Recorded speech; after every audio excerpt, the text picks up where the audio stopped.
अरे माँ, आप यहाँ पर अकेले क्या कर रही हो? आप तो भैया के साथ अपनी दांत की अपॉइंटमेंट के लिए जाने वाली थी ना। तो फिर क्या हुआ? अरे कहाँ निधि बिटिया, तेरा भैया तो गया है भाभी के साथ कहीं घूमने। अब शादी के बाद उसे अपनी माँ की थोड़ी ना कुछ पड़ी है। क्या? ये भैया भी ना? सच में?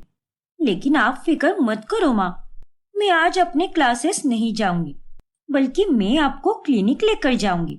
चलिए माँ। फिर निधि कांता को दांत के डॉक्टर के पास चेकअप के लिए लेकर जाती है। और फिर रात में जब दीपिका और कार्तिक घूमकर वापस घर लौटते हैं, तभी निधि और कांता दोनों मिलकर कार्तिक और दीपिका को बहुत सुनाते हैं। लेकिन माँ, अरे चुप हो जा मुन्ना। तुझे अच्छी तरह से पता है कि हर 15 दिन में मुझे दांत के दवाखाने में जाना होता है, लेकिन उसके बाद भी तू नहीं आया। अरे कैसे आता वो? उन्हें भाभी के साथ घूमने जो जाना था। अरे निधि, माँ मुझे माफ कर दीजिए, मैं सच में भूल गया था कि आज आपकी अपॉइंटमेंट थी। अच्छा जी, माँ को बराबर से भूल गए, लेकिन भाभी के साथ घूमने जाना बराबर याद रहा। बातें बनाना तो कोई आपसे सीखे। फिर उनकी आवाज सुनकर मनोहर वहां आता है। अरे बस करो, क्यों उसे इतना सुना रहे हो? अब शादी के बाद इसकी जिम्मेदारियां भी तो बढ़ चुकी है ना। आखिर क्या क्या संभालेगा ये? माँ प्लीज माफ कर दो ना मुझे, लेकिन मैंने ये सब कुछ जानबूझकर नहीं किया है। समझ सकती हूँ मैं, कोई बात नहीं, बुरा लगा इसीलिए कह दिया तुझे। फिर एक दिन जब कार्तिक को छुट्टी होती है, तभी वो दिन भर बस अपने कमरे में ही रहता है और शाम को बाहर हॉल में आता है। आज का मौसम कितना सुंदर है ना माँ, सच में बहुत मजा आ रहा है। अरे चुप बैठ तू, बात ही मत कर मुझसे तो। अरे अब क्या हो गया माँ? अब क्या हो गया का क्या मतलब है? सुबह से शाम हो गई है, लेकिन तू अभी अपने कमरे से बाहर निकला है। तुझे तो बस अपनी बीवी की ही पड़ी है। ऐसा नहीं कि छुट्टी का दिन है तो मिलजुल कर अपने परिवार के साथ बिताए। ओफो माँ, ऐसा कुछ भी नहीं है। दिन भर में मैं आराम ही कर रहा था और दीपिका भी अपना काम निपटा कर आराम ही कर रही थी। जाने दे, मैं मंदिर जा रही हूँ। अरे माँ, मेरी पूरी बात तो सुनो। लेकिन कांता वहां से चली जाती है और ये सब देखकर मनोहर भी चिंता में पड़ जाता है। फिर एक दिन, अरे दीपिका, आज खाने में क्या बनाया है तुमने? आज तो मुझे बहुत भूख लगी है, जल्दी से खाना दे दो यार। आज मैंने लौकी की सब्जी बनाई है। अरे वाह, क्या बात है। वाह भैया, जब माँ लौकी की सब्जी बनाती थी तभी आप कितने नखरे करते थे, और आज भाभी ने जब वही सब्जी बनाई है तो आपको कितनी खुशी हो रही है। अरे ऐसा कुछ भी नहीं है निधि, अब समय के साथ साथ सब कुछ बदल जाता है। कल तक मुझे पनीर बहुत पसंद था और आज मुझे बिल्कुल भी नहीं पसंद। वैसे ही कल तक मुझे लौकी की सब्जी खास पसंद नहीं थी, पर अब मैं इसे खा लेता हूँ। खैर, मुझे क्या, मैं तो बस आपके दिन ब दिन बदलते बर्ताव को देखकर बहुत हैरान रह जाती हूँ भैया। निधि, कम से कम खाना खाते समय तो चुपचाप रहो। जब देखो तब दादी अम्मा बनती रहती हो। लेकिन पापा। चुप, एकदम चुप। जो कहना है खाना खाने के बाद कहो, समझी कि नहीं? इस तरह से मनोहर निधि को चुप करा देता है। देखा ना माँ आपने, कैसे मुझे पापा ने डांट दिया। भाभी अब भैया के साथ साथ पापा को भी हमसे दूर कर रही है। सच में माँ, भाभी बहुत बुरी है। लेकिन मैं उसे उसके मंसूबे में कामयाब नहीं होने दूंगी। मैं अपने बेटे को अपने आप से कभी अलग नहीं होने दूंगी। फिर रात में कार्तिक, माँ और निधि हमेशा मुझसे इतनी कटी कटी क्यों रहती है? वो तो ये समझती है कि मैं तुम्हें उनसे दूर कर रही हूँ, जबकि ऐसा कुछ भी नहीं है। अरे वो इस बात को क्यों नहीं समझ रहे कि तुम अब शादीशुदा हो। तुम फिक्र मत करो दीपिका, ये सब नया नया है, इसीलिए उन्हें इस वातावरण को अपनाने में थोड़ा वक्त लग रहा है। लेकिन तुम देखना, वक्त के साथ साथ वो दोनों भी समझ जाएंगे। हाँ कार्तिक, उम्मीद तो अब यही है लेकिन कांता तो दीपिका पर 24 घंटे गुस्सा ही करती रहती है। ये देखिए माँ जी, मैंने आपके लिए नई पर्स लाई है। अब जब आप अपनी सहेलियों के पास जाओगी ना, तब ये पर्स अपने साथ लेकर जाना। ये आप पर बहुत अच्छी लगेगी। नहीं चाहिए मुझे कोई पर्स वर्स। चली जा मेरे नजरों से दूर। मेरे तो भाग ही फूटे हैं जो मुझे तुझ जैसी बहू मिली। अरे माँ जी, आखिर आप मुझ पर इतना गुस्सा क्यों करती हो? बचपन से लेकर आज तक कार्तिक को आपने ही संभाला है ना। लेकिन अब उसकी शादी हो गई है तो उसने थोड़ा वक्त मेरे साथ बिता लिया, तो उसमें क्या बुरा है माँ जी? और आप इतनी कठोर कैसे हो सकती हो जो अपने बेटे की ही खुशी आप नहीं देख पा रही? तू मुझे ज्यादा ज्ञान मत दे और निकल जा यहाँ से। बड़ी आई मुझे समझाने वाली। मैं तुझे अच्छी तरह से जानती हूँ कि तू कितनी बड़ी चालबाज है। दीपिका उदास होकर वहां से चली जाती है और तभी वहां पर मनोहर आता है। अरे कांता, ये तुम क्या कह रही हो? आखिर मुन्ना की मुश्किलें तुम क्यों बढ़ा रही हो? अब उसकी शादी हो गई है और उसे अपनी बीवी के साथ भी वक्त बिताना जरूरी है। अरे वो सब समझती हूँ मैं, लेकिन इतना भी क्या अपनी बीवी के साथ वक्त बिताता है कि अपनी माँ के लिए भी वक्त ना निकाल पाए? और आप उसकी ज्यादा तरफदारी मत करो। ये सब उस दीपिका के कारण ही हो रहा है। अरे बहू तो अपने परिवार को जोड़कर रखती है, लेकिन मेरी ये नालायक बहू परिवार को तोड़कर ही रहेगी। इतना बोलकर कांता वहां से चली जाती है। हे भगवान, अब इस कांता को कौन समझाएगा? बेचारा मेरा मुन्ना माँ और बीवी के बीच में ये बुरी तरह पिस रहा है। ऐसे ही एक रोज जब कांता अपनी सहेली बिंदु के पास जाती है, तभी हाँ बेटा, सब ठीक है। ना ना ना, अभी तक तो किसी चीज की कोई जरूरत नहीं है मुझे, लेकिन अगर होगी ना तो मैं सबसे पहले तुझे ही फोन करूंगी। हाँ बेटा, अपना और बहू का ख्याल रखना और खूब मजे करना। चल ठीक है, रखती हूँ मैं फोन। क्या बात है बिंदु बहन, बेटे का फोन आया था क्या? हाँ कांता बहन, वो मेरा बेटा और बहू केरला गए हैं ना घूमने, तो वो वहां से मुझे 4-4 बार फोन करता है और पूछता है कि सब कुछ ठीक है या नहीं।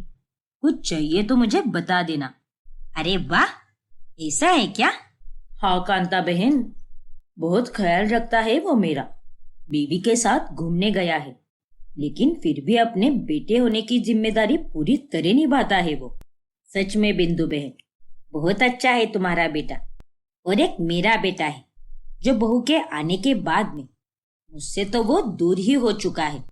जहाँ एक वक्त पर वो दिन रात मेरा इतना ख्याल रखता था, लेकिन आज देखो, आज तो वो जोरू का गुलाम बना बेटा है। अरे कांता बहन, तुम्हारी ये बातें सुनकर मुझे बहुत बुरा लग रहा है, लेकिन अब क्या कर सकते हैं? हर घर की बहू मेरी बहू के जैसी तो नहीं हो सकती ना। अरे आजकल की लड़कियां तो ऐसी ही होती है, लड़के को अपने प्यार में फंसाकर अपने ही परिवार से दूर कर देती है। हाँ बिंदु बहन, मुझे भी इसी बात का डर है। आप चिंता मत करो, सब ठीक हो जाएगा। फिर एक दिन, अरे माँ, आपका जन्मदिन आने वाला है। चलिए, आप और मैं मिलकर साड़ी के शोरूम में खरीदारी करने जाएंगे। आपको वो बनारसी साड़ी चाहिए थी ना, तो तय रहा, इस बार जन्मदिन पर आप वही साड़ी पहनोगी। अरे नहीं बेटा, मेरे पास बहुत सी साड़ियां पड़ी है, मैं उन्हीं में से एक पहन लूंगी। वैसे भी इस बार मुझे जन्मदिन मनाने का कुछ खास मन नहीं है। नहीं माँ, आपको मेरे साथ चलना ही होगा, आपको मेरी कसम। लेकिन मुन्ना। चलो ना माँ, मैंने कह ही दिया ना आपको, अब जल्दी से चलिए। फिर कांता को कार्तिक के साथ खरीदारी करने जाना ही पड़ता है। वाह माँ, कितनी कमाल की साड़ी है ये, आप इसे ही खरीदिए। हाँ मुन्ना, तू सही कह रहा है। एक तू ही है जिसे मेरी पसंद के बारे में सब पता है। वो तो है माँ। अब यहाँ से चलकर हम दोनों वो मनमोहन भोजन भंडार में जाएंगे। वहाँ की पाव भाजी आपको बहुत पसंद है ना, आज हम वही खाएंगे। अरे वाह, पाव भाजी का नाम सुनकर तो मेरे मुंह में पानी ही आ गया। चल बेटा, जल्दी चलते हैं। कार्तिक अपनी माँ के साथ पूरा दिन बड़ी खुशी से बिताता है और इस बीच जब दीपिका कार्तिक को फोन करती है तभी वो उसका फोन उठाता ही नहीं। फिर घर आने के बाद, अरे माना कि तुम अपनी माँ के साथ बाहर थे, लेकिन एक बार मेरा फोन उठाने में क्या जाता। उस वक्त मैं अपनी सहेली के साथ ही थी और मैंने उसे कहा था कि तुम मेरी बात एक बार में ही मान जाते हो, लेकिन तुमने तो मेरा फोन भी नहीं उठाया। तो बात मानने की बात तो दूर की बात है, और तुम्हारे इस बर्ताव के कारण मेरी सहेली के नजर में मेरी इज्जत पूरी तरह उतर गई। अरे बाबा, लेकिन मैं कब से कह रहा हूँ तुम्हें, मेरा फोन साइलेंट पर था।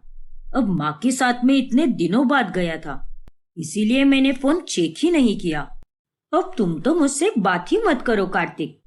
जाओ, जाकर अपनी माँ की ही सेवा करो। आज तुमने मुझे बहुत गुस्सा दिलाया है।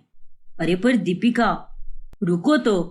फिर दीपिका वहां से गुस्सा होकर चली जाती है। हे ऊपर वाले, ये सब मेरे साथ क्या हो रहा है? एक को खुश करने जाता हूँ तो दूसरा दुखी हो जाता है। मुझे तो कुछ समझ में ही नहीं आ रहा कि अब मैं करूँ तो क्या करूँ। दिन ब दिन अब कार्तिक माँ और बीवी के बीच में बढ़ते ही जाता है। ऐसे ही एक सुबह, कार्तिक आज मुझे माँ के पास जाना है, तो मुझे तुम आधे रास्ते तक छोड़ दो, फिर वहां से मैं चली जाऊंगी। अरे दीपिका, दरअसल निधि को भी उसके दोस्तों के साथ बाहर जाना है, इसीलिए मुझे उसे भी छोड़ना है। और तुम्हारा मायका अलग रास्ते में पड़ता है और उसे जहाँ छोड़ना है वो रास्ता अलग है। और निधि ने तो मुझसे कल ही कहा था, इसीलिए अब मुझे उसे छोड़ना ही पड़ेगा। ठीक है, जाओ, अपनी बहन को ही छोड़ो तुम।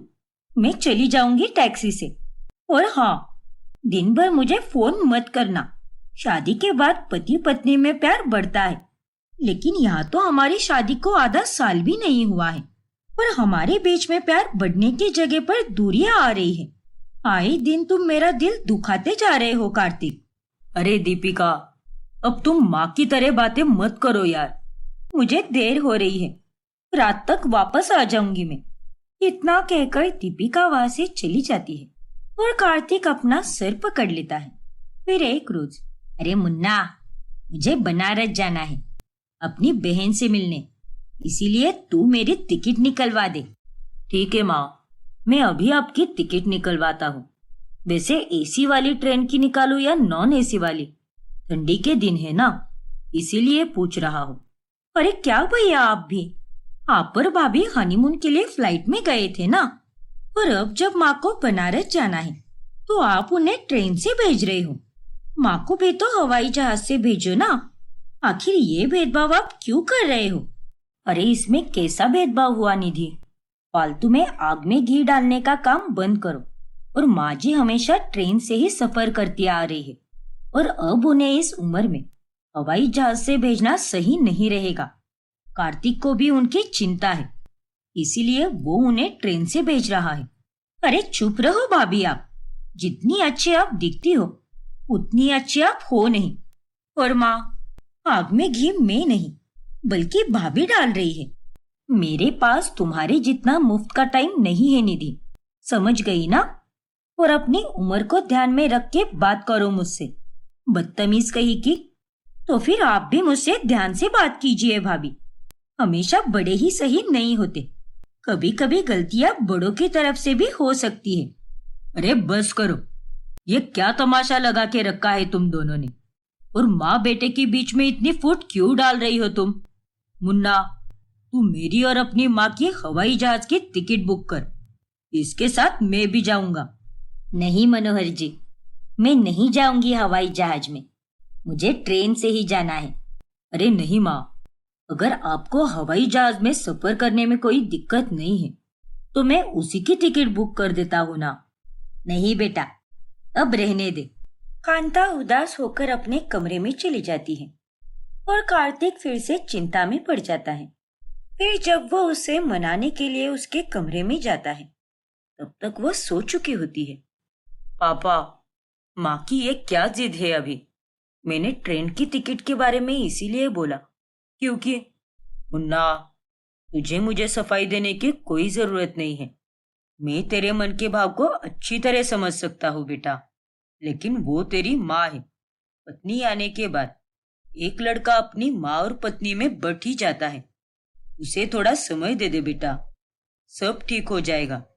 ठीक है पापा, लेकिन अभी मैं आप दोनों के लिए फ्लाइट्स की टिकट ही बुक कर देता हूँ। नहीं बेटा, तू हमारी ट्रेन की ही टिकट्स बुक कर दे। पर पापा, देख मुन्ना, तेरी माँ अभी उदास हुई है और वो अभी फ्लाइट में जाएगी ही नहीं, इसीलिए तू ट्रेन की ही टिकट बुक कर। ठीक है पापा। फिर कार्तिक उन दोनों के लिए ट्रेन की टिकट्स बुक करता है, जिसके बाद कांता और मनोहर दोनों ट्रेन से ही चले जाते हैं। बनारस से आने के बाद कांता देखती है कि उसकी समधन सुजाता घर आई हुई है। ये लीजिए माँ जी, ये साड़ी मैंने आपके लिए लाई है और ये मिठाई भी। आपको बहुत पसंद है ना? अरे वाह जमाई सा, ये तो बहुत ही सुंदर साड़ी है, लेकिन इन सब की क्या जरूरत थी? अरे जरूरत क्यों नहीं थी माँ जी, आप मेरी माँ हो और एक बेटा अपनी माँ के लिए ये सब नहीं करेगा तो कौन करेगा? हाँ जमाई सा, ये बात भी सही है। कार्तिक अपनी सास की खूब अच्छी देखरेख करता है और ये देखकर निधि कांता से कहती है, देखा ना माँ, जो प्यार और खातिरदारी अपनी माँ के लिए करनी चाहिए वो सब भैया अपनी सास के लिए कर रहे हैं। मैंने तो कभी सोचा भी नहीं था कि भैया इतने बदल जाएंगे। अरे समधन जी, आ गई आप? अच्छा हुआ आ गई, मुझे लगा कि मैं निकल जाऊंगी और आपसे मुलाकात ही नहीं हो पाएगी आज। जी कोई बात नहीं, और बताइए कैसा रहा आपका सफर? बहुत बढ़िया रहा। इस तरह कांता और सुजाता बातचीत करते हैं और फिर शाम में, तो अब मैं चलती हूँ दीपिका बेटा, बस मेरे लिए एक टैक्सी बुक करा दे। क्या माँ जी, मेरे होते हुए आप कैब में क्यों जाओगी? अरे जमाई सा, कोई बात नहीं, मैं चली जाऊंगी टैक्सी से।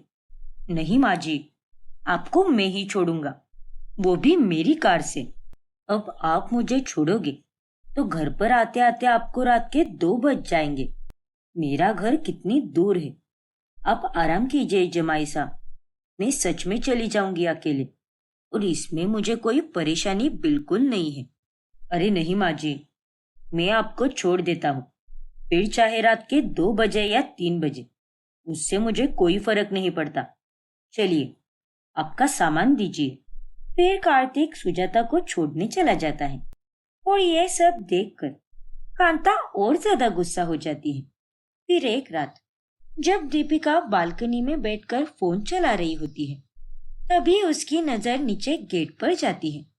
अरे, ये निधि इतनी रात को कहाँ जा रही है? निधि, रुको वहीं पर। अरे यार, ये भाभी भी ना सच में मेरी दुश्मन ही है, कहीं भी टपक पड़ती है। दीपिका की आवाज से सब उठ जाते हैं।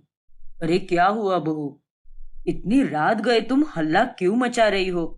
और ये क्या निधि, सोने का समय हो चुका है, तो फिर तू इतनी सच संवर कर क्यों बैठी है? क्योंकि इन मोहतरमा को रात में अपने दोस्तों के साथ बाहर जाना था माँ जी। क्यों निधि, सही कहा ना मैंने? क्या? अरे नहीं माँ, ऐसा कुछ भी नहीं है, भाभी झूठ बोल रही है। चुप रहो निधि, मैंने तुम्हें गेट खोलकर बाहर जाते हुए देखा है और मुझे अच्छी तरह से पता है कि हम लोग तुम्हें इजाजत नहीं देते, इसीलिए तुम छुप छुप कर रात में बाहर जाने की कोशिश कर रही थी। हाँ निधि, तुम्हारी भाभी बिल्कुल सही बोल रही है, वरना इतना सच संवर कर तुम कहाँ जा रही थी? लेकिन मैं गेट के बाहर जा ही नहीं रही थी, और मैं तो बस इसीलिए तैयार हुई हूँ क्योंकि मुझे इस नई ड्रेस में अपनी फोटोज खींचनी थी। बस करो निधि, और कितना झूठ बोलोगे तुम? अरे अभी तो तुम बाहर से अंदर आई हो और तुम कह रही हो कि तुम गेट के बाहर नहीं जा रही थी।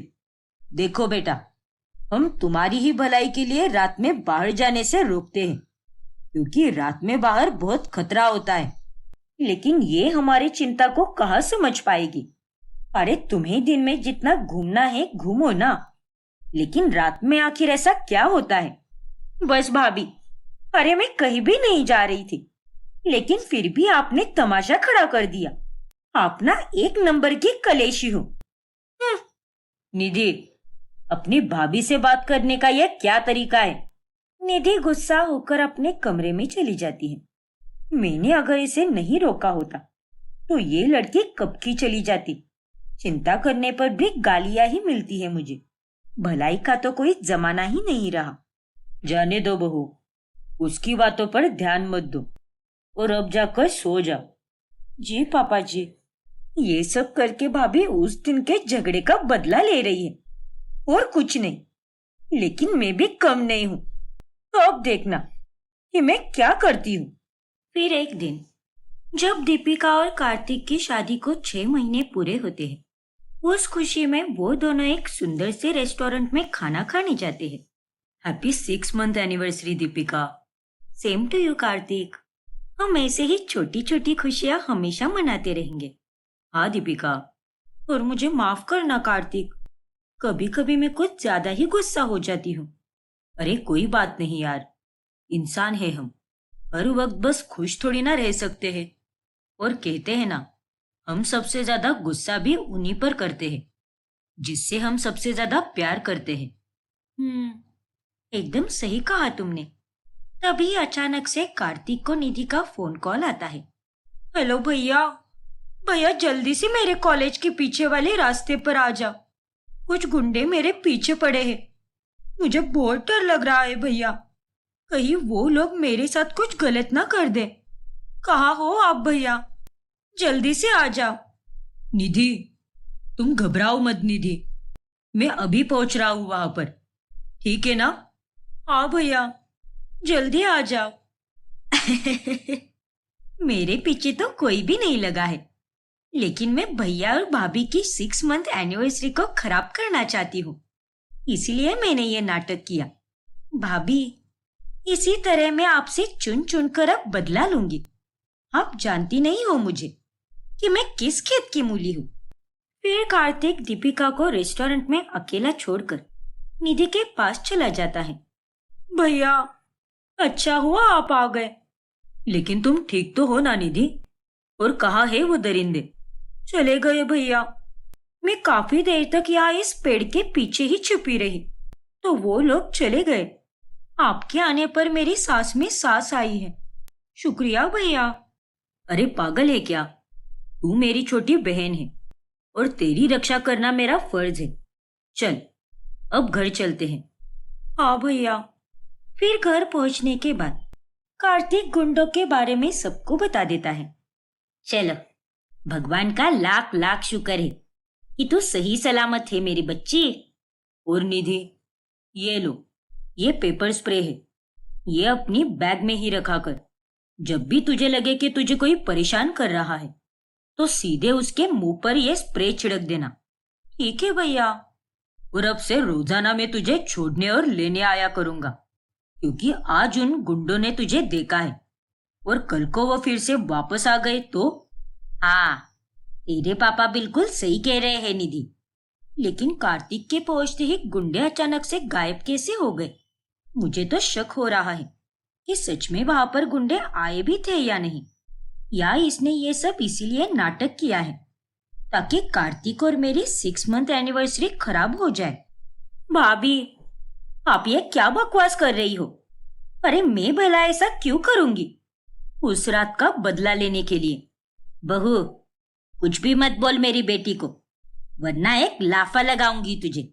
अरे मेरी बेटी तेरी तरह बुरी बिल्कुल नहीं है। वो लोगों को जोड़ने का काम करती है, तोड़ने का नहीं। बस बहुत हो गई बहस, अब इस विषय पर यही खत्म करो। बहू, तुम भी अपने काम निपटाओ और किसी के मुंह मत लगो। और तुम दोनों भी, मुझे इस घर में शांति चाहिए। घर को बस मच्छी मार्केट बनाकर रख दिया है तुम सब ने। वे सब अपने अपने कामों में लग जाते हैं। ऐसे ही एक दिन अचानक से कांता की तबीयत खराब हो जाती है और तभी दीपिका उसका बहुत ध्यान रखती है। माँ जी, ये आपके लिए खिचड़ी बनाई है मैंने, चलिए उठिए, फिर आपको दवाई भी खानी है। ठीक है बहू। यह सब देखकर निधि को बहुत जलन होती है। और फिर बाद में, अरे माँ, आप अपनी बहू के अच्छेपन को सच मत समझना। वो ये सब ढोंग कर रही है। आपने देखा ना उस दिन जब भैया मुझे बचाने आए थे, तब कैसे गुस्सा हो गई थी और कुछ भी कहने लगी थी। पहले तो वो आपको भैया से दूर कर रही थी और अब मुझे भैया से दूर करने की कोशिश कर रही है। हाँ निधि, मैं सब समझ रही हूँ। तुझे मुझे याद दिलाने की कोई जरूरत नहीं है। मुझे एक एक बात अच्छी तरह से याद है। हाँ माँ, भाभी जैसी औरत मैंने आज तक तो देखी ही नहीं है। कितनी दोगली है वो। ऐसे ही दिन बीतते हैं और एक रोज सब कार्तिक के प्रमोशन की खबर सुनकर काफी ज्यादा खुश हो जाते हैं। तभी खुशी के मारे कांता अपने हाथों से कार्तिक के पसंद के लड्डू बनाती है। अरे बहू, ये बेसन के लड्डू मैंने मुन्ना के लिए बनाए हैं। अभी तो मैं मंदिर जा रही हूँ। अगर वो मेरे आने से पहले आ गया तो तू उसे ये दे देना। उसके पसंदीदा लड्डू है ये। ठीक है माँ जी, मैं उसे दे दूंगी। फिर कांता मंदिर चली जाती है और फिर जब दीपिका अपने कामों में व्यस्त हो जाती है, तभी चालाकी से निधि उन लड्डू को घर के बाहर फेंक देती है। अब आएगा मजा। फिर जब कांता मंदिर से लौटती है, तभी घर के बाहर पड़े लड्डुओं को देखकर वो काफी हैरान रह जाती है। बहू, जो लड्डू मैंने तुझे दिए थे वो बाहर किसने फेंके? क्या वो लड्डू बाहर फेंके हुए हैं? लेकिन ये कैसे हो सकता है माँ जी? बाप रे बाप भाभी, अरे कितनी छोटी हो आप और कितना नाटक करती हो। सच में माँ, पापा, भैया, वो बेसन के लड्डू बाहर भाभी ने ही फेंके हैं। मैंने और मेरी सहेली ध्रुवी ने खुद अपनी आंखों से देखा है। चाहिए तो आप ध्रुवी को फोन कीजिए और पूछिए उससे। क्या? अरे मुझे लगा कि होगा कुछ खराब पदार्थ, इसीलिए भाभी ने उसे बाहर फेंक दिया। लेकिन मुझे क्या पता था कि वो लड्डू माँ ने खास भैया के लिए बनाए थे। अरे और कितना गिरेगी तू बहू, और कितनी फूट डालेगी माँ और बेटे के बीच में? क्यों किया तूने ऐसा? माँ जी, मेरा विश्वास कीजिए, मैंने वो लड्डू बाहर नहीं फेंके हैं, कसम से। और मैं भला ऐसा क्यों करूंगी? क्या मिलेगा मुझे ये सब करके? निधि, तुम झूठ बोल रही हो। अगर कोई फूट डालना चाहती है ना, तो वो ये निधि है, मैं नहीं माँ जी। बस बहू, अरे हर बार मैं तुम्हारा पक्ष लेता हूँ क्योंकि गलती निधि की होती है, लेकिन इस बार निधि झूठ नहीं बोल रही। अरे भला ये ऐसा क्यों करेगी? क्या मिलेगा इसे झूठ बोलकर? हाँ दीपिका, अरे मैं मानता हूँ कि निधि थोड़ी नादान है, बदतमीज भी है, लेकिन वो ये सब कभी नहीं करेगी। अरे इस बेचारी को तो ये पता भी नहीं था कि मैंने तुझे लड्डू दिए हैं।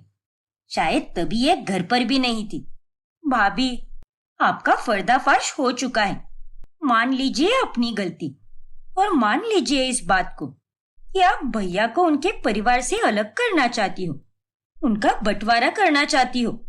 आज तुमने मेरे मन से अपनी इज्जत खो दी है बहू। आज मुझे पता चला कि जो जैसा दिखता है वो असल में वैसा होता ही नहीं। और दीपिका, मैं हमेशा तुम्हारे कारण माँ और निधि का दिल दुखाता रहा, लेकिन आज मुझे पता चला कि तुम्हारा असली चेहरा क्या है। ठीक है, अगर आप सबको मैं गलत लगती हूँ तो मैं आपके साथ नहीं रहूंगी। अब मेरा यहाँ पर कोई नहीं है और आज से मैं आप लोगों को फिर कभी अपनी शक्ल नहीं दिखाऊंगी। खुश रहिए आप सब। इतना कहकर दीपिका अपना सामान बांधती है और वो घर छोड़कर चली जाती है। दीपिका अपने मायके चली आती है और अपनी माँ सुजाता को सारी सच्चाई बताती है। अब बहुत हो गया माँ, मैं वहां पर कभी नहीं जाऊंगी। हे भगवान! अरे दीपिका, बेटा ससुराल में तो ये सब छोटे मोटे झगड़े होते ही रहते हैं। अगर तू इन्हें नजरअंदाज करेगी तभी तेरी ग्रह गृहस्थी बनी रहेगी। नहीं माँ, जब झगड़े छोटे मोटे थे तब मैंने इतना ध्यान ही नहीं दिया, लेकिन अब जो भी हुआ है ना, वो कुछ ज्यादा ही हुआ है। किसी ने मुझे नहीं समझा। सबने एक पल में ही निधि की बात को सच मान लिया, जबकि निधि ने साफ साफ झूठ बोला था। क्या? हाँ माँ, असल में तो ये सब निधि ने मुझे कार्तिक से अलग करने के लिए किया है। बाप रे, मुझे निधि से ये उम्मीद बिल्कुल नहीं थी। मुझे भी माँ। अरे मुझे तो ये लगा था कि वो एक कॉलेज जाने वाली नादान लड़की है। आखिर किसे पता था कि वो इतनी बड़ी चाल चलेगी। मैंने हमेशा सबके लिए अच्छा ही किया है, लेकिन किसी ने मेरे अच्छेपन को नहीं देखा, बस कमियां ही देखी। सुजाता अब दीपिका का काफी ख्याल रखने लगती है। ऐसे ही 4 से 5 दिन बीतते हैं। देख रहे हो ना तुम लोग, उसे गए हुए 4 से 5 दिन हो गए, लेकिन अभी तक उस लड़की का एक फोन भी नहीं आया है। खुद की गलती होकर भी कितनी घमंड में बैठी हुई है वो। अरे माँ, खुद की गलती है इसीलिए वो चुपचाप चली गई यहाँ से, वरना सच्चे लोग हमेशा अपने आप को साबित करने के लिए कितना लड़ते हैं। मैं तो उसे कभी माफ नहीं करूंगी। उसने जो भी किया है वो सब मेरे दिलो दिमाग से कभी नहीं जाएगा। फिर कार्तिक जब ऑफिस से घर लौटता है तभी, अरे दीपिका, कहाँ रह गई तुम? मेरी कॉफी लाओ ना। अरे दीपिका तो यहाँ पर है ही नहीं, फिर भी उसका मैं नाम पुकार रहा हूँ। लेकिन उसने जो भी किया है बहुत गलत किया है। मेरी माँ से मुझे अलग करने वाली लड़की के साथ मैं कभी नहीं रहूंगा।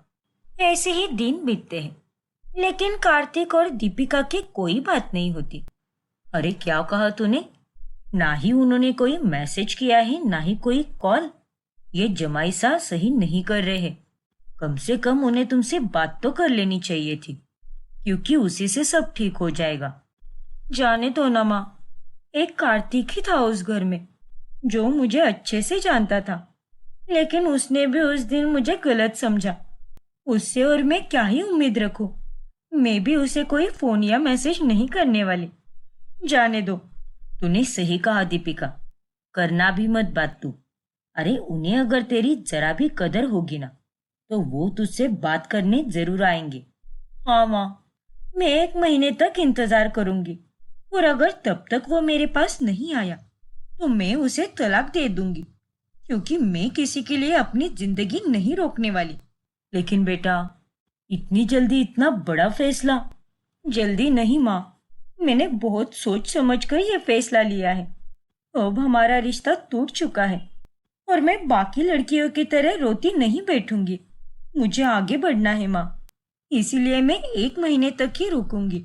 और अगर किस्मत में मेरा और उसका वापस मिलना लिखा होगा तो हम दोनों जरूर मिलेंगे, वरना मुझे इस रिश्ते को खत्म करना ही होगा। फिर एक दिन जब दीपिका और सुजाता दोनों एक मंदिर में जाते हैं, तभी वहां पर कांता भी होती है। अरे मैंने कहा धक्का मारा तुम्हें? तुम ही मेरे रास्ते के बीच आई हो। पहले खुद का वजन कम करो और फिर मंदिर में आओ। मोटी कही की। क्या कहा? अपनी हैसियत में रहकर बात कर मुझसे।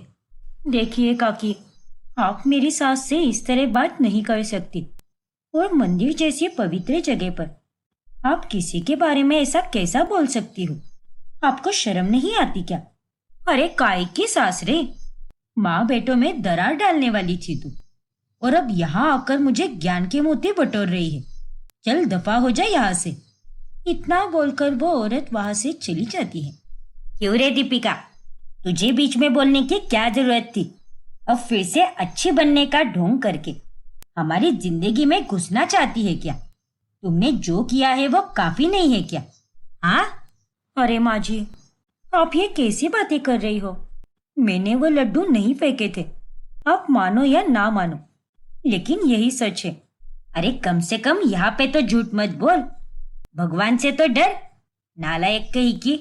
देखिए समदन जी, आप ये भूल रही है कि यहाँ पर मैं भी खड़ी हूँ, और आप मेरे ही सामने मेरी बेटी के बारे में ये सब नहीं बोल सकती।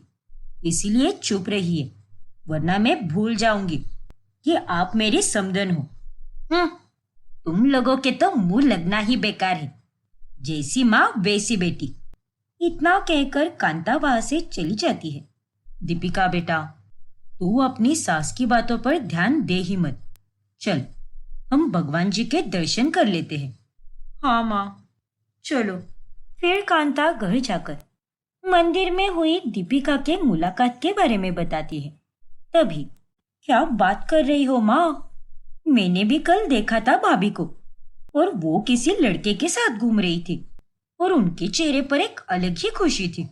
अरे हम सब उनके बारे में यहाँ इतनी बातें करते हैं, लेकिन वो तो अपनी दुनिया में एकदम मस्त है। क्या वो एक लड़के के साथ घूम रही थी? हाँ भैया, मैंने खुद अपनी आंखों से देखा है उन्हें। देखा ना बेटा, वो पहले से ही तुझे हमसे अलग करने की फिराक में थी। वो तो अच्छा हुआ कि सही समय रहते ही हमें उसकी असलियत का पता चल गया, वरना वो सच में तुझे हम सबसे छीन लेती बेटा। मुझे तो विश्वास ही नहीं हो रहा कि ये वही दीपिका है जिसे मैंने इतना प्यार किया था।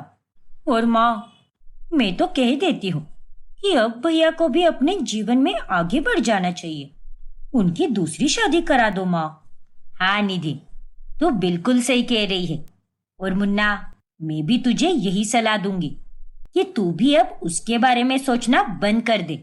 अरे ये सब क्या बातें कर रहे हो तुम लोग? मुझे तो कुछ समझ ही नहीं आ रहा। और इतना कौन सा बड़ा झगड़ा हुआ है जिसके चलते सीधा मुन्ने की दूसरी शादी करा देनी चाहिए? गलत सलाह देने की बजाय उन दोनों में सुलह करवाने का सोचो। अब कैसी सुलह करनी है? एक बार तोड़ा हुआ भरोसा फिर से जीता नहीं जा सकता मनोहर जी। उस लड़की ने मेरे हाथ के बनाए हुए लड्डू फेंके हैं ताकि मुन्ना उसे ना खा पाए। अरे ऐसा भला कौन करता है? हाँ पापा, अरे इतना बुरा तो कोई दुश्मन भी नहीं होता। और भैया, आप सोच समझ कर फैसला लीजिए, लेकिन दूसरी शादी के बारे में जरूर सोचिए। मैं तो आपको वही कहूंगी। ठीक है, मैं आपकी बातों के बारे में जरूर सोचूंगा।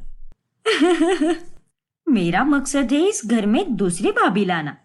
इन लोगों को मैंने झूठ कहा है कि मैंने भाभी को एक लड़के के साथ देखा है, लेकिन इस झूठ से ही अब ऐसी आग लगेगी कि वो कभी बुझ नहीं पाएगी। और अब तो भैया दूसरी शादी के बारे में जरूर सोचेंगे। वही दीपिका अब मायके में रहते हुए अपनी और कार्तिक की तस्वीरें देखकर भावुक हो जाती है। तुम्हारी बहुत याद आ रही है कार्तिक। तुम भी मेरा हाथ छोड़ दोगे, ये मैंने कभी नहीं सोचा था।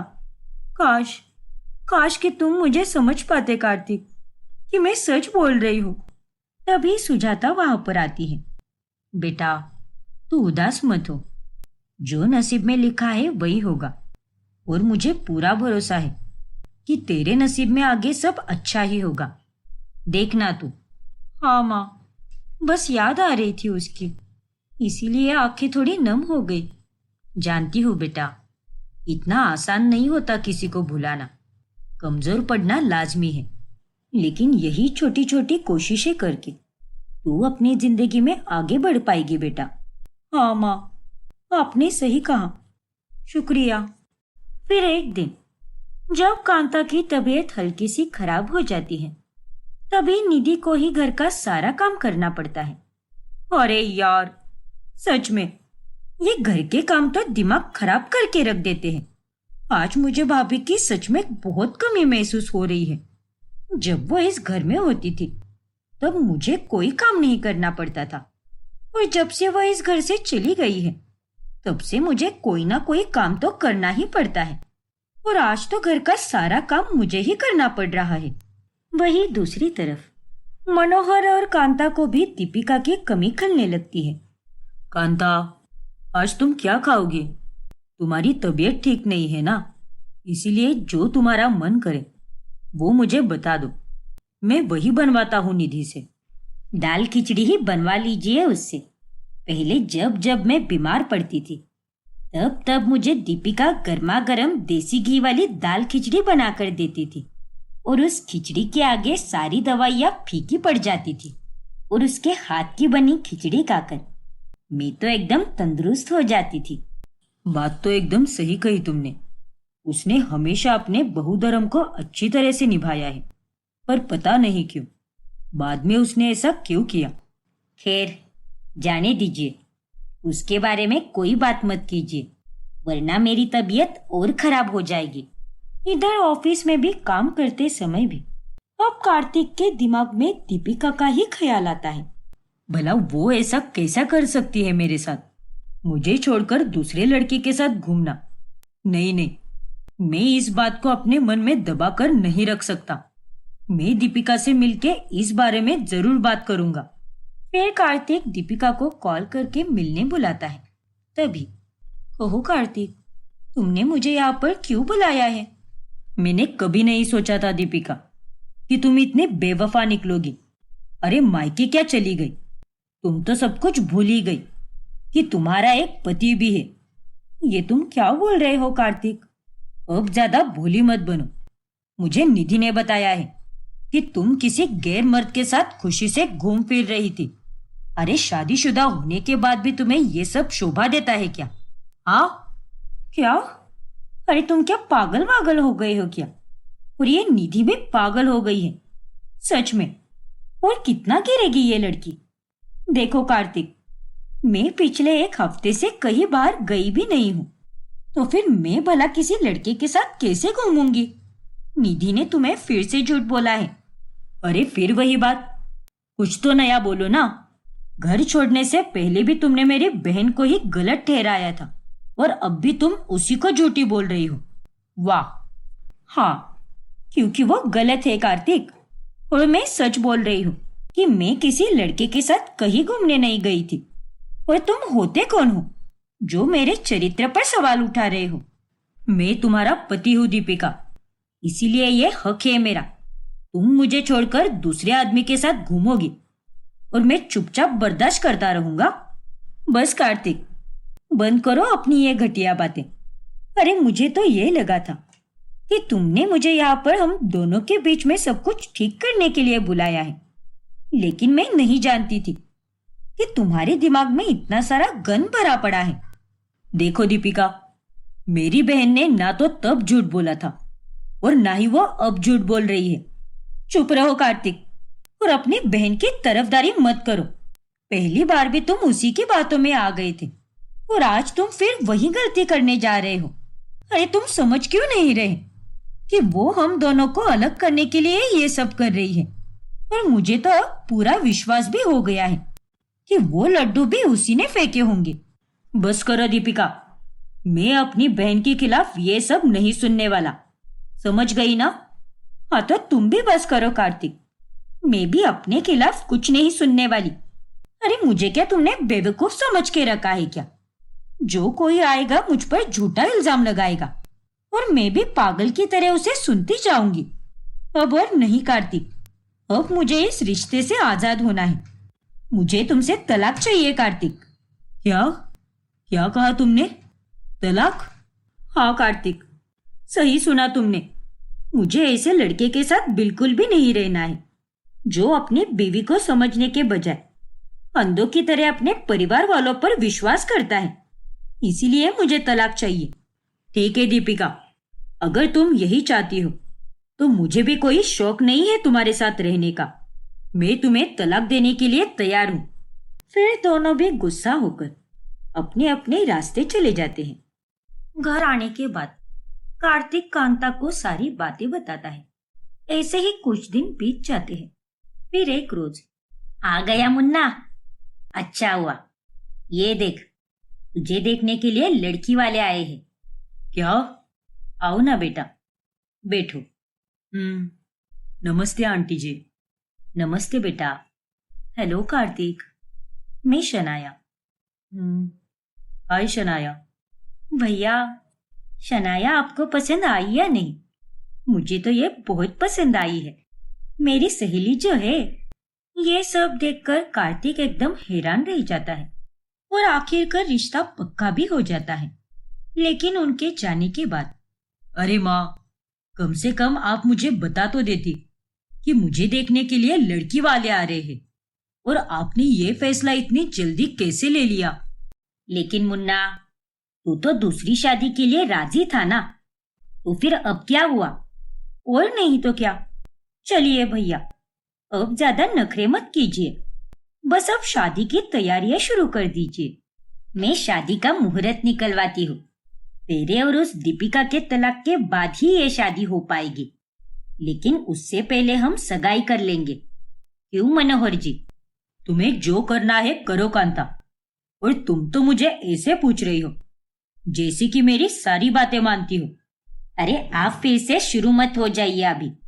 जाइए, आप ना वो दोस्तों के पास ही सही हो, वहीं पे चले जाइए। लेकिन मैं तो बहुत खुश हूँ माँ। अब जल्द ही घर में एक नई बहू आएगी और वो भी मेरी सहेली ही होगी। लेकिन जब दीपिका को कार्तिक की शादी के बारे में पता चलता है तभी उसे बहुत दुख होता है। लोग कितनी जल्दी बदल जाते हैं। कितनी उम्मीदों के साथ मैं उससे मिलने गई थी, लेकिन वहां उसने क्या क्या कह दिया। मुझे तो अब उसका नाम लेने में भी घिन आ रही है। बहुत नफरत हो रही है मुझे उससे। खैर, अब जो हुआ सो हुआ, लेकिन तू बार बार उसके बारे में मत सोच बेटी। हाँ माँ, जब वो अपनी जिंदगी में आगे बढ़ सकता है तो मैं भी अपनी जिंदगी में आगे बढ़ सकती हूँ। मैंने पिछले हफ्ते जिस जॉब के लिए अप्लाई किया था और उसका इंटरव्यू ऑनलाइन दिया था, उसमें मैं सिलेक्ट हो गई हूँ माँ। क्या? अरे वाह बेटी, बधाई हो। ऐसी ही तरक्की करती रहे। हाँ माँ, अब 10 दिन बाद मेरी ज्वाइनिंग भी है। बहुत बड़ी कंपनी है वो। क्या बात है बेटा, ये जानकर मुझे बहुत खुशी हुई। मैं अभी जाकर कान्हा जी के लिए माखन का भोग चढ़ा कर आती हूँ। हाँ माँ, ऐसे ही 10 दिन बीत जाते हैं। वहाँ कार्तिक और शनाया की सगाई होने वाली होती है और यहाँ दीपिका की जॉब का पहला दिन होता है। वो अपने जॉब के लिए जा ही रही होती है कि तभी उसे कार्तिक की पड़ोसन मिलती है। अरे दीपिका बेटा, तू यहाँ पर क्या कर रही है? हम तो 4 दिन पहले ही गांव से आए हैं, लेकिन तू हमें वहां पर नहीं देखी बेटा। आखिर कहाँ पर थी तुम? वो निर्मला काकी, अब मैं वहां पर नहीं रहती। अब नहीं रहती मतलब? मतलब ये है कि मैं और कार्तिक एक दूसरे को तलाक देने वाले हैं। अब सब कुछ खत्म हो चुका है। मेरा उस घर से अब कोई रिश्ता नहीं रहा। हे भगवान, ये सब तुम क्या बोल रही हो बेटी? लेकिन ये सब कैसे हुआ?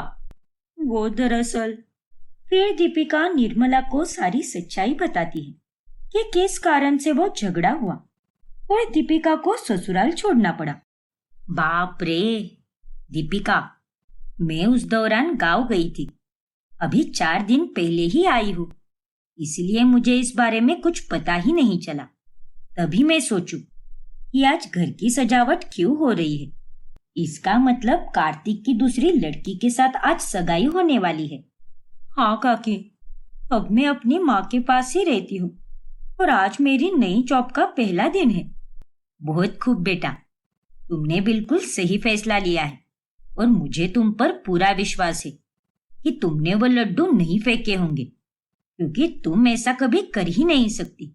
शुक्रिया काकी जी, मुझ पर इतना भरोसा करने के लिए। अरे क्यों नहीं करूंगी बेटा, तुम तो अपने पड़ोसियों के लिए भी दिल में कितना प्यार रखती हो, तो घर वालों के लिए कितना करती होगी।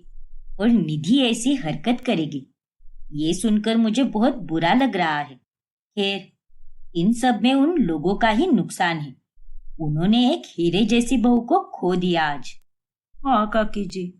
लेकिन कोई बात नहीं बेटा, तू मुझे मिलती रहना। मेरा आशीर्वाद हमेशा तुम्हारे साथ है। शुक्रिया काकी जी। फिर रात में, अरे कांता बहन, शनाया कब से तैयार होकर बैठी है, अभी तक कार्तिक का पता भी नहीं है। पंडित जी भी अभी 5 मिनट में पहुंच रहे हैं। हाँ पता है जया बहन, लेकिन पता नहीं मुन्ना कहाँ पर रह गया। वो तो मेरा फोन भी नहीं उठा रहा। ओह नो, बाहर कितनी तेज बारिश हो रही है। बस कार्तिक जल्दी से आ जाए और आज हमारी सगाई हो जाए। अरे घबराओ मत बेटी, वो आता ही होगा, कार चला रहा होगा।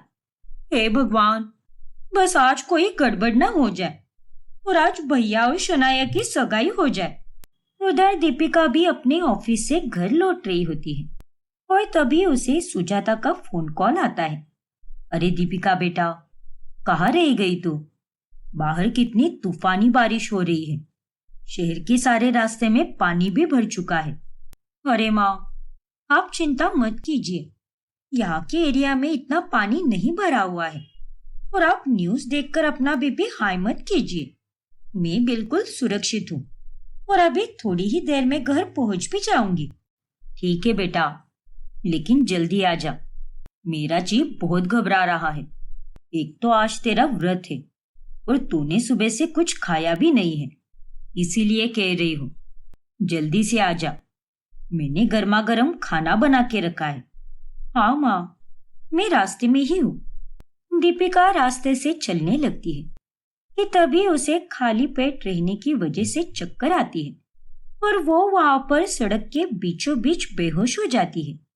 इत्तेफाक से कार्तिक भी उसी रास्ते पर गाड़ी चलाते हुए आता है और वो दीपिका को बीच रास्ते में बेहोश देखकर घबरा जाता है। दीपिका, दीपिका, ये तुम्हें क्या हो गया? अरे ये तो बेहोश हो चुकी है। नहीं, मैं तुम्हें कुछ नहीं होने दूंगा। फिर कार्तिक दीपिका को अपनी बाहों में उठाता है और वो उसे लेकर घर पहुंचता है, जहाँ पर उसे देखकर घर के सभी लोग चौंक जाते हैं। ये सब क्या तमाशा लगा के रखा है मुन्ना? तूने इस लड़की को यहाँ पर क्यों लाया है? माँ, इतनी भी बुज़दिल मत बनिए। अब देख नहीं रही क्या कि ये बेहोश हो चुकी है और इंसानियत नाम की भी कोई चीज होती है। पर बेटा, ये तुझे कहाँ मिली? सड़क पर बेहोश हो पड़ी थी पापा। ये सब इसका नाटक है। जानबूझकर भैया की गाड़ी के सामने बेहोश हो गई है ताकि ये फिर से इस घर में आ जाए और भैया की सगाई रोक दे। चुप रहो निधि। और मुन्ना, तूने इसे यहाँ लाकर एकदम सही किया है। जा, इसे कमरे में लेकर जा। मैं अभी डॉक्टर को फोन करता हूँ। हाँ पापा। फिर मनोहर डॉक्टर को बुलाता है और वो दीपिका को इंजेक्शन और दवाइयाँ देता है। इन्हें बहुत तेज बुखार है और अगले 15 घंटों तक इन्हें अकेला मत छोड़िए और थोड़ा हल्का खाना खिलाकर इन्हें दवाइयाँ दे दीजिए। ठीक है डॉक्टर।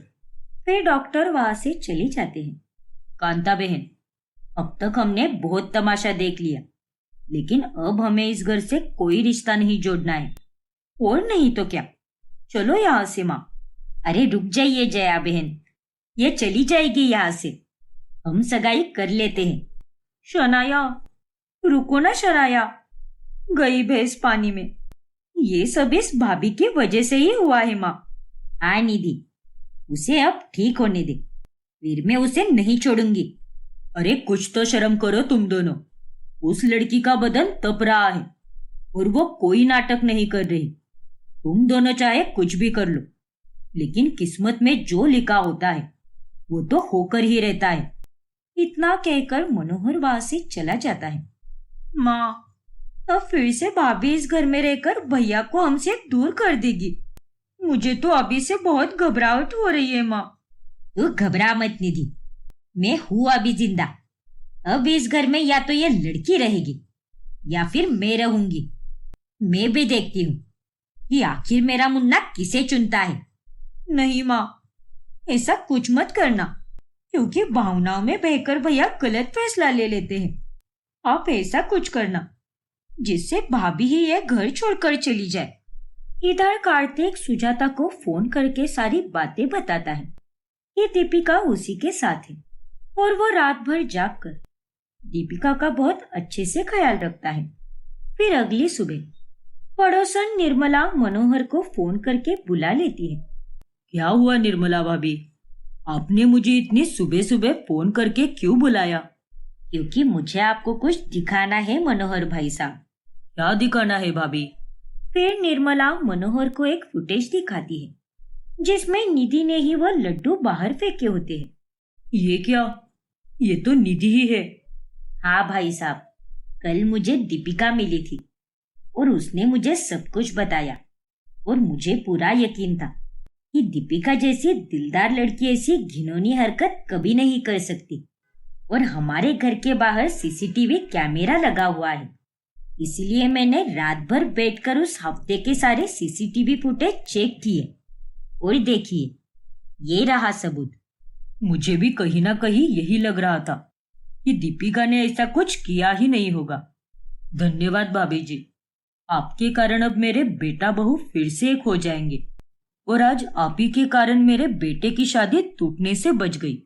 धन्यवाद मत कीजिए भाई साहब, हम इतने सालों से पड़ोसी रहे हैं और आपका बेटा बहू मेरे भी बेटा बहू ही हुए ना, इसीलिए आपको ये सच्चाई बताना मेरा फर्ज था। जी भाभी जी।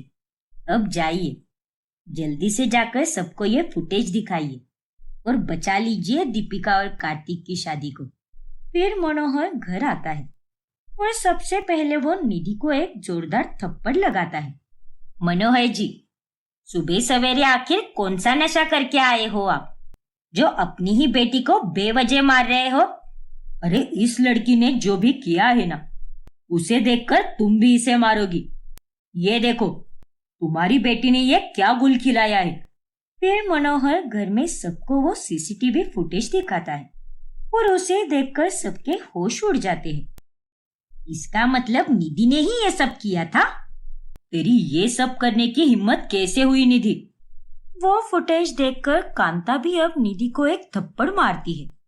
देखा, मैंने कहा था आप सबको, लेकिन आप लोगों ने मुझ पर रत्ती भर का भी भरोसा नहीं किया। माफ कर दे बहू, हमसे गलती हो गई। अरे मैंने कभी अपने बुरे सपने में भी नहीं सोचा था कि मेरी बेटी ही ऐसा कुछ कर सकती है।